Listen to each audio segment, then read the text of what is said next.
Le film raconte l'histoire d'un groupe de personnages qui va finir par accepter ces différences pour à la fin créer leur propre univers. Et pour ça, il nous fallait des outils pour inventer un univers de A à Z. Alors ici, nous avons travaillé sur deux aspects, la production virtuelle et le compositing live. La production virtuelle, c'est le mélange entre le tournage et le digital.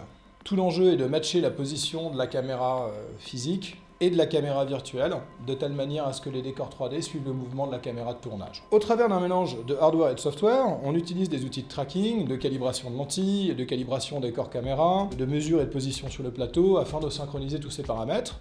Une fois tous ces paramètres synchronisés, on passe en compositing, dans lequel on va pouvoir mélanger, mixer, éventuellement utiliser des plugins, afin de styliser l'image qui est affichée pour l'ensemble de l'équipe et qui va s'approcher du rendu final. C'est un vrai partage, le chef opérateur et la partie post-production, les apports de la post-production, quand même représentent les deux parts artistiques fortes de la réalisation d'un projet.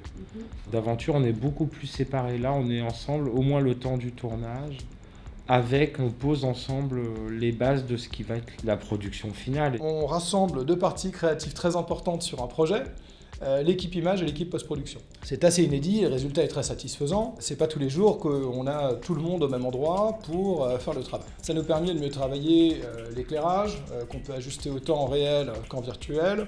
Ça nous permet de mieux travailler sur les cadrages, puisqu'on peut évidemment se téléporter dans la scène. Ça nous permet de se rendre compte de qu'est-ce qu'on est en train de pointer. On peut très bien faire du flou net sur le décor, tout ça est des choix qu'on prend au tournage. Cette technique permet aux différents acteurs du projet de trouver un langage commun. Sur le plateau, c'est bien plus que de la prévise. Déjà avec LiveFX, on est capable de s'approcher d'une image quasiment def, précompositée, étalonnée, éventuellement avec des éléments de compositing en plus.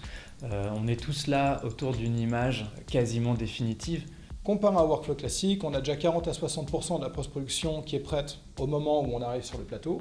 Les rushs composités sont immédiatement disponibles pour le montage, qui d'ailleurs pourrait se faire en parallèle sur le plateau. Et un des gros points essentiels, c'est qu'une fois que le tournage a été terminé, le travail de VFX a pu être démarré en parallèle du montage. On a 60 à 80% des plans qui sont pliés techniquement au tournage. Sur un tournage fond vert, c'est incommensurable, c'est énorme. C'est des semaines de travail qui sautent aussi. Alors ça, c'est l'apport des nouvelles technologies, notamment par rapport à tout ce qui est tracking, qui va nous éviter de faire un certain type de travail en post-production. Et ce projet a été l'opportunité, l'occasion de pouvoir créer des outils dédiés spécifiquement pour les demandes de ce film-là. Pour autant, la chaîne de travail n'est pas figée, puisqu'on peut bien entendu changer les décors et décider d'augmenter le décor autrement, lors de la phase de post-production. Et moi, en tant que réalisateur, après un petit temps d'adaptation, je me suis très vite retrouvé sur un tournage classique en fin de compte. Je n'attendais pas la technique. J'avais mon moniteur avec mon retour qui contenait l'image complète.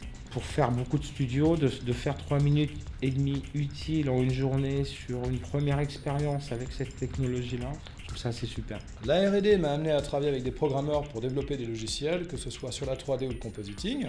Et ce qui est génial, c'est que c'est que le début. On n'a pas de jouet équivalent à un iPhone pour les caméras professionnelles aujourd'hui. Un des buts du jeu, c'est de rendre la réalité augmentée accessible sur le plateau. À mon sens, cette technologie permet de décupler la créativité et de, encore une fois, pousser les limites afin de créer des images qui n'existent pas.